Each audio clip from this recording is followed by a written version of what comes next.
countries, serikali zote zinakuanga na agenda that goes beyond 5 to 10 years.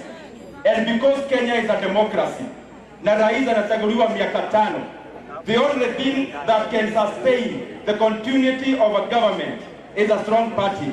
Na ndio tunauliza Wakenya wote, wangongo zote za Kenya, to join chama ambayo ni ya kimataifa, chama ya kitaifa cha UDA. Na ya mwisho ni kushukuru sana rais wetu. Ile manifesto tulitengeneza ya UDA ndio watu wajue umuhimu wa chama. Hiyo ndio hata tukifanya bajeti ya nchi tunafuata. Na nashukuru sana, wewe umetangaza bei ya maziwa itakuwa shilingi 50 kwenda juu. Na pia rais wetu, maneno ya kahawa na majani, hawa members wetu wa UDA na wakulima wote wa Mount Kenya wanalilai na hiyo cash crops.